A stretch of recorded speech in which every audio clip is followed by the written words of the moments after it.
এবার শালা গাছ কাটে নারকেল মজা হয়ে গেলে আমাকে কথা শোনা না। আরে বসে ধর বসে বসে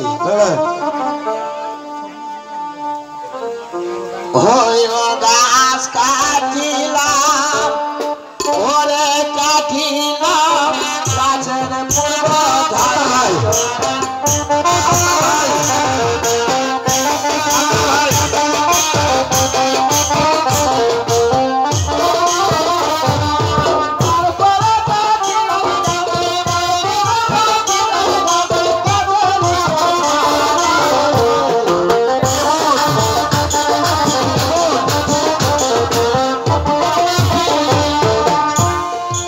যেখানে থাকো আর মধ্যে তাড়াতাড়ি কেটে বাসো। কারে মুখ খিদা লাগিছে?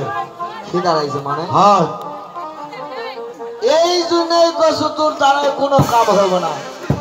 আরে এক্ষুনি তোর আলুর ভর্তা দেখে নিলে আলু না আমি খাওয়ানে মুখ খিদা লাগছে। তুই নানি করো দাব দে তা করা পাশে সব সময় সারা খালি খাই খাই খাই খাই করে।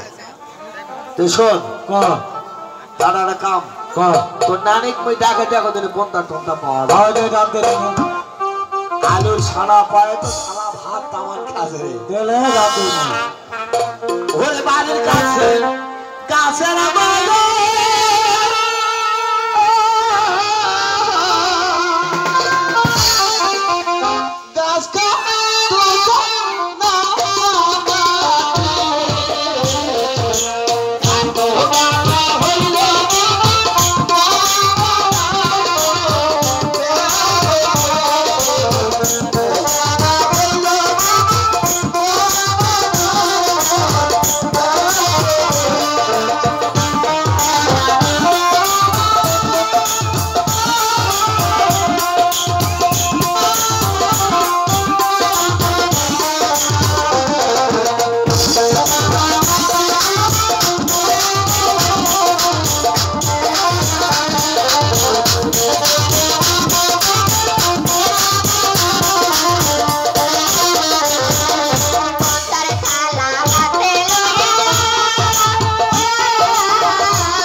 ভালোই ব্যবসা। এই শালা এই কারণেই পন্থা খাওয়া আছে, পন্থা শিরা বার করছো থামত এই 3 শালির আর এই শালার। কি করছো না আরে ও এই পন্থা খাওয়ার কথা কয়ে হ্যাঁ ওই দেখো তুই যে ঝোঁকা ঝোঁকোছো এরা ব্যবসা করে দিচ্ছে। এই ব্যবসা করার জন্য আজ 15 দিন থেকে লাইন আছো। শালার ব্যবসা মই শালা গাড়ি এই এলা করবে আসেনি কেন? এই পন্থা খেলে পন্থার ঝোল তো বারকে ফেলছি। কারে মাগিরা তোকে এই পন্থা খেলা বালিয়া না তে পন্থা খেলবে তোরা নিরামিষ খেলাছো কেন? হ্যাঁ তোরা যে ঝোঁকা ঝুঁকলু হিসাব করে ডায়েরিত লেখে দেখলু আর মিথ্যা না হলে খুলে বলে হইনি না কি করছে এই মাগিকে একদিন নাহলে আমার একদিন কথায় আছে ওদের বলি লারা মাথা শীতের বড়ি গরম কেতা আর বইয়ের বড়ি হালা পান্টি। এই হালা পান্টি ঠিক এই মাগিরা ঠিক তাছাড়া বুদ্ধি নাই। এই মুহূর্তে আমি